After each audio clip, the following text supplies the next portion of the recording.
Soekarno-Hatta sebagai ketua dan wakil ketua PPKI menunda-nunda kemerdekaan Indonesia gitu, diangkat sama para pemuda, golongan muda. Akhirnya mereka membawa kedua tokoh tersebut ke Rengas Dengklok. Kemudian pada tengah malam ya dikembalikanlah kedua tokoh tersebut ke Jakarta ya. Tetapi tidak dikembalikan ke rumahnya masing-masing ya, tetapi ke rumah Laksamana Tadasi Maida.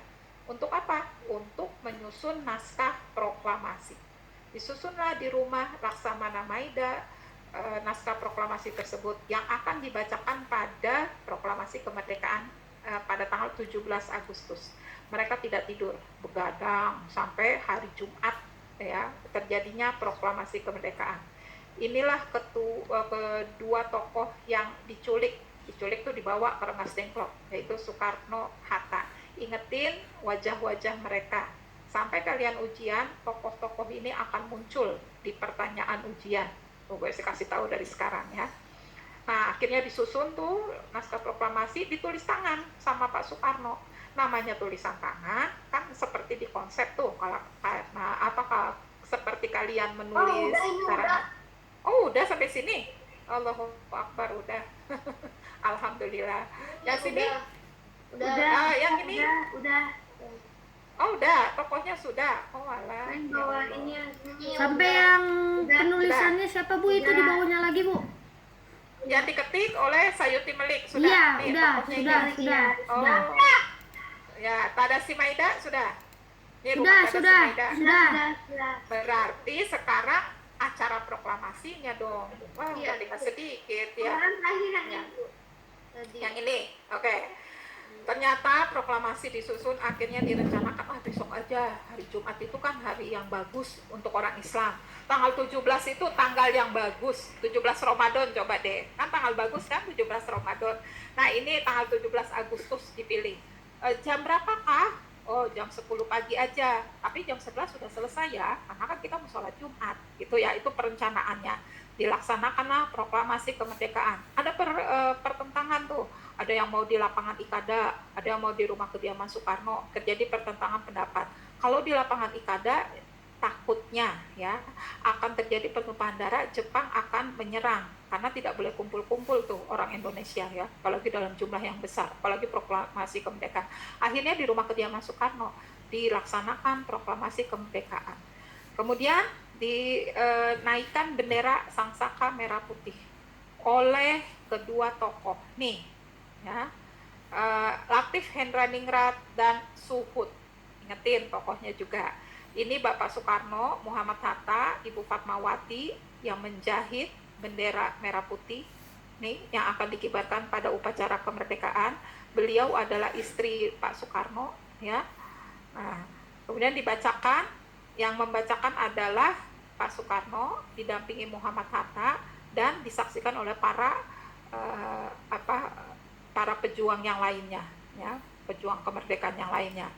Nah, terjadilah proklamasi kemerdekaan. Sejak tanggal 17 Agustus maka bangsa Indonesia menyatakan bahwa satu, negaranya sudah merdeka, bebas dari penjajahan, tidak boleh ada bangsa lain yang mengatur-ngatur bangsa Indonesia ya. Dua, bangsa Indonesia bebas menentukan nasibnya sendiri. Belanda nggak boleh lagi ngatur-ngatur, Jepang nggak boleh lagi ngatur-ngatur. Nah, tetapi ya berita tentang kemerdekaan ke seluruh Indonesia ternyata susah ya. Orang-orang yang di pelosok sana belum tahu tuh kalau Indonesia sudah merdeka. Nggak ada alat komunikasi canggih seperti sekarang ini. Kita punya HP ya, TV aja nggak ada, radio aja hanya orang tertentu yang memiliki. Kenapa? Ada 3 kendalanya ya. Lagi pun radionya yang masih jadul. Iya, benar.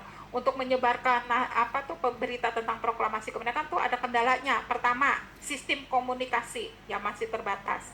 Kedua, karena wilayah kita terdiri dari banyak pulau, 17.000 sekian pulau, sementara alat transportasi ketika itu tidak seperti sekarang ya. Susah jadi menyebarkan informasi kemerdekaan itu. Nah, yang ketiga, larangan dari pihak Jepang. Ya, ternyata Jepang masih ikut-ikutan aja tuh. Larangan dari pihak Jepang untuk menyebarkan proklamasi kemerdekaan kita. Kata Jepang nggak boleh, diancam rakyat Indonesia. Tapi akhirnya dengan berjalannya waktu, proklamasi kemerdekaan tersebar ke seluruh wilayah Indonesia. Nah, itu ceritanya tuh. Ternyata proses proklamasi tidak gampang kan?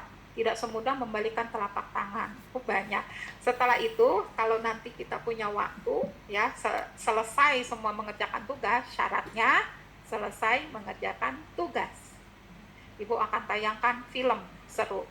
Film sebenarnya untuk tema berikutnya. Minggu depan kita ulangan dulu ya.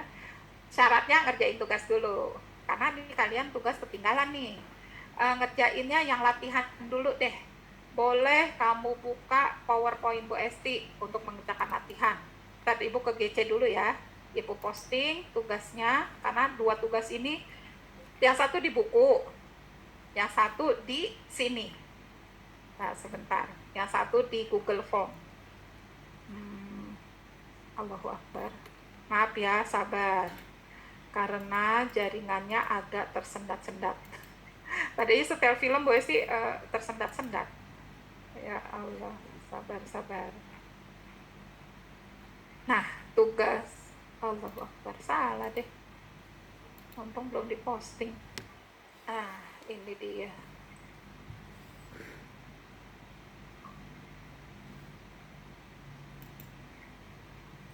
Kok? Ya Allah, kamu open your book deh. Dia nggak mau yang atasnya. Coba siapkan buku kamu. Ya. Halaman 35, dia maunya tugas yang ini dulu nih. Ibu sudah 2 kali nggak bisa klik tugasnya. Nih, sudah gue di posting tempatnya. Tapi tugasnya di halaman 35 ya. Belum muncul di stream. Nah, sudah muncul di stream Bu Esti.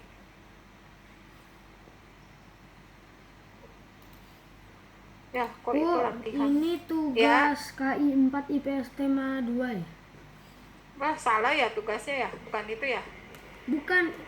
Ini di stream aku Bu Esti nge-post latihan soal tema 2 ya? Mempersiapkan kemerdekaan. Iya, tapi tugasnya bukan latihan soal. Oh iya, benar latihan soal. Sorry.